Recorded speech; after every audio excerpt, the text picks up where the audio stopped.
right, Adam, I got an interesting one for you. I kind of wanted to see how you would do this. I mean, it almost might be you might have to bill me for this session. We'll see what happens. But I kind of wanted to tell you the parent-player relationship I had with my dad growing up. Yeah. And relating back to maybe some of the things that we can pull out on the anxiety scale and some of the pressure scale and stuff like that, maybe kind of just see where this thing goes.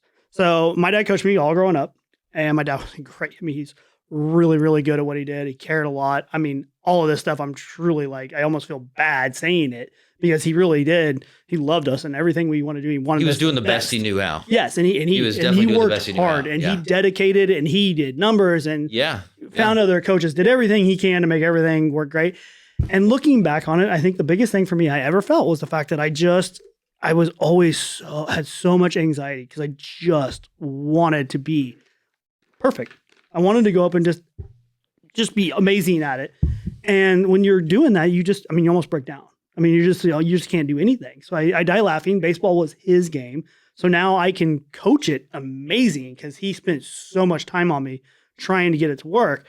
But that one I felt so much pressure. Then you turn around and any sport that he really didn't know that much about, like soccer, and I just went and played, and I was great. Because I didn't have that pressure because anything I did was awesome. Yep. Because he didn't know that one.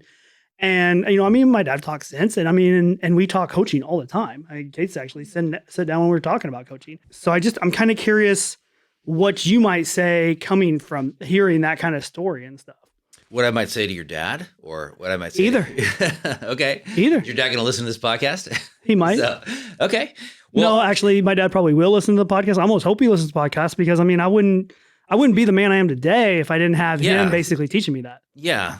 Yeah. So and that's just really one of the challenging situations that we face in life is where somebody has high expectations and the way we interpret it, because some people have parents that have high expectations and the way they're interpreting it is they're able to shake it off and say, that's my dad's expectations and I'm going to let go. But it's hard to do that because your parents are so connected to you when you're growing up. So it's a difficult thing to do. As you get older, sometimes you can, as like a senior or junior in high school. Yeah, I do want to preface. He was very good about some of the stuff that we've talked about here. He wasn't like, oh, you need to be hitting this or you need to be able to do this. If anything, he was like doing this, but because I could feel how much it meant to him, even though he was saying and doing all the right things. And I know deep down inside, even when I was that age, that he just wanted the best for me. Right. I still couldn't help but almost put that pressure and anxiety back on me. So even as a parent and a coach, I got to find a way to almost be relaxed, even though I need them to focus. Because I think I went through that where it was like they said all the right words, they did all the right things, but I still felt all the anxiety. And that's the thing is that anxiety is an emotional state. Mm-hmm. It's not something that we say. I can tell my daughter I love her and accept her, but I have to show that in how I behave towards her. So if she does get Fs, I'd have to prove, I don't want her to get Fs, but I'd have to prove to her that I love her and accept her just the way that she is. And so I have to actually act as if I truly deep down believe that. So the situation with your dad, you had pressure, and just looking at it now, that would be such a reminder to parents that you may not realize how you're putting pressure on your child by your expectations that you carry with you. And it's so much of your body language and your tone and your seriousness. And maybe you go to the games and you can't laugh and your child observes that you just don't have fun. It's like supposed to be fun, but it's so serious. And my child's 11 years old. And of course they're going to wonder, well, why is dad so stinking serious at these games? Yet he's fun on Sundays and we're, watching NFL football and just, throwing the baseball around in the backyard and not actually at a baseball game. Mm-hmm. So we got to be mindful of how we carry ourselves and know whether are we making it about us or are we making it about this child's well-being?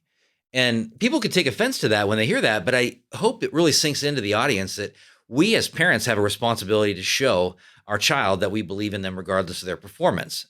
No matter what they do, that we're going to love them and show them unconditional love. And as similar to you, Nevada, I have a dad who is a very high-performing person professionally. Mm-hmm. And he was kind of on his own at a younger age and had to grow up pretty fast. And then professionally in his career, I have never felt like he's not felt like I was a success, but I've put my own pressure to live up to something when I feel we're just successful in different ways. I feel I'm a success. I mean, maybe now for the first time of my life in the last few years, I felt like a success professionally, which is crazy to think that, but it's just taken a lot of work for me because of pressure, because I'm a perfectionist, of course. I mean, I'm the 7-up guy, they make it a 7 on a scale of 1 to 10. I'm a perfectionist.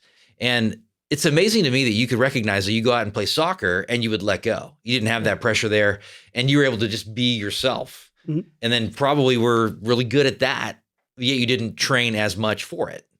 No. Potentially. Not even close. Just played. Not even close. Just played. And so you're able to relax, which as parents and as coaches, if we can get and help our players to learn how to relax, which is not easy, it's not, but we have to be able to relax as parents, right? So we can model that to our kids. When they see us complaining about our job and worried about the presentation we have the next day and consumed in worry and workaholism, and they get that and they glean that from us as parents, then they're going to have that same kind of mentality and take that with them in whatever they do as well. It's just the way it works. You're the number one role model in their life.